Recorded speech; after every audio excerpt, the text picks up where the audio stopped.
ದಕ್ಷಿಣ ಕನ್ನಡ ಜಿಲ್ಲಾ ದಲಿತ ಸೇವಾ ಸಮಿತಿ ಹಾಗೂ ಜಿಲ್ಲಾ ಮಹಿಳಾ ಘಟಕದ ವತಿಯಿಂದ 15ನೇ ವರ್ಷದ ಸಂವಿಧಾನ ಶಿಲ್ಪಿ ಡಾಕ್ಟರ್ ಬಿಆರ್ ಅಂಬೇಡ್ಕರ್ ಅವರ 131ನೇ ಜನ್ಮದಿನಾಚರಣೆಯು ಏಪ್ರಿಲ್ 17ರಂದು ವಿಟ್ಲ ಮಾದರಿ ಶಾಲಾ ಶತಮಾನೋತ್ಸವ ಸ್ಮಾರಕ ಭವನದಲ್ಲಿ ನಡೆಯಲಿದೆ ಎಂದು ಜಿಲ್ಲಾಧ್ಯಕ್ಷ ಚಂದ್ರಶೇಖರ್ ಯು ವಿಟ್ಲ ಹೇಳಿದರು. ವಿಟ್ಲದಲ್ಲಿ ಕರೆದ ಸುದ್ದಿಗೋಷ್ಠಿಯಲ್ಲಿ ಮಾತನಾಡಿದ ಅವರು, ಮಾದರಿ ಶಾಲೆಯ ಮೈದಾನದಲ್ಲಿ ಏಪ್ರಿಲ್ 15ರಂದು ಬೆಳಿಗ್ಗೆ 9:30ರಿಂದ ಪರಿಶಿಷ್ಟ ಜಾತಿ ಪಂಗಡದ ವಿದ್ಯಾರ್ಥಿನಿಯರಿಗೆ ವಿವಿಧ ಸ್ಪರ್ಧೆಗಳನ್ನು ನಡೆಸಲಾಗುವುದು. ಏಪ್ರಿಲ್ 17ರ ಕಾರ್ಯಕ್ರಮದ ಉದ್ಘಾಟನೆಯನ್ನ ಸಹಾಯಕ ಆಯುಕ್ತ ಮದನ್ ಮೋಹನ್ ಅವರು ಮಾಡಲಿದ್ದು, ಮಂಗಳೂರು ವಿಶ್ವವಿದ್ಯಾನಿಲಯದ ಸಹಪ್ರಾಧ್ಯಾಪಕಿ ಯಶಸ್ವಿನಿ ಅಂಬೇಡ್ಕರ್ ಭಾವಚಿತ್ರಕ್ಕೆ ಪುಷ್ಪಾರ್ಚನೆಯನ್ನ ಮಾಡಲಿದ್ದಾರೆ. ಬಂಟ್ವಾಳ ತಹಶೀಲ್ದಾರ್ ರಶ್ಮಿ ಸರ್, ವಿಟ್ಲ ಪೊಲೀಸ್ ನಿರೀಕ್ಷಕ ನಾಗರಾಜ್ ಮತ್ತಿತರರು ಭಾಗವಹಿಸಲಿದ್ದಾರೆ ಎಂದು ತಿಳಿಸಿದರು.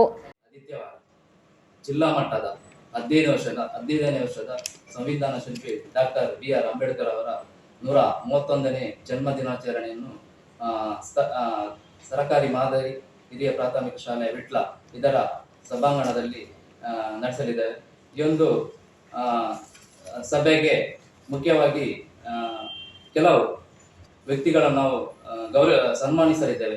ಮುಖ್ಯವಾಗಿ ಸೈನಿಕ ಇದರಲ್ಲಿ ಭಾರತದಲ್ಲಿ ಯೋಧ ಸೇವೆಯನ್ನು ಮಾಡಿದ ನಿವೃತ್ತ ದಯಾನಂದ ವಿಟ್ಲ ಇವರನ್ನು ಮತ್ತು ಕನ್ನಡ ಮತ್ತು ಸಂಸ್ಕೃತಿ ಪುರಸ್ಕೃತ ಶ್ರೀಯುತ ವೆಂಕಪ್ಪ ಇವರನ್ನು ಕೂಡ ಸನ್ಮಾನಿಸಲಿದ್ದೇವೆ. ಅದೇ ರೀತಿ ನಮ್ಮ ದಲಿತ ಸೇವಾ ಸಮಿತಿಯ ಸಂಘಟನೆಯಲ್ಲಿ ನಿರಂತರವಾಗಿ 15 ವರ್ಷಗಳ ಕಾಲ ನಿರಂತರ ಹೋರಾಟ ಮತ್ತು ಸಮಾಜ ಸೇವೆ ಮಾಡಿ ಮನ್ನಣೆ ಗಳಿಸಿದಂತ ಶ್ರೀಯುತ BKSS ಬೆದ್ರಕಾಡ್ ಇವರನ್ನು ಕೂಡ ಈ ಸಂದರ್ಭದಲ್ಲಿ ಸನ್ಮಾನಿಸಲಿದ್ದೇವೆ.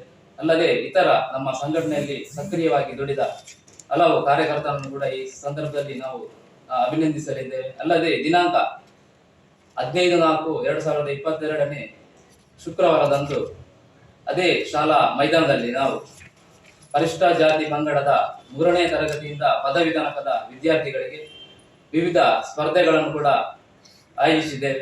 ಈ ಎಲ್ಲ ಕಾರ್ಯಕ್ರಮದಲ್ಲಿ ಎಲ್ಲ ನಮ್ಮ ಪರಿಶಿಷ್ಟ ಜಾತಿ ಪಂಗಡದ ಬಾಂಧವರು ಹೆಚ್ಚಿನ ಸಂಖ್ಯೆಯಲ್ಲಿ ಭಾಗವಹಿಸಿ ಈ ಕಾರ್ಯಕ್ರಮವನ್ನು ಯಶಸ್ವಿಗೊಳಿಸುವ ಜಿಲ್ಲಾ ಪ್ರಧಾನ ಕಾರ್ಯದರ್ಶಿ ಸುಪ್ರೀತಾ ಪಿಲಿಂಜ, ಮಹಿಳಾ ಘಟಕದ ಜಿಲ್ಲಾಧ್ಯಕ್ಷೆ ಮೀನಾಕ್ಷಿ ನೆಲಿಗುಡ್ಡೆ, ಬಂಟ್ವಾಳ ತಾಲೂಕು ಸಂಚಾಲಕಿ ವಿಮಲಾ ಸೀಗೆಬಲ್ಲೆ, ಮಾಜಿ ಅಧ್ಯಕ್ಷ ಗಣೇಶ್ ಸೀಗೆಬಲ್ಲೆ ಉಪಸ್ಥಿತರಿದ್ದರು.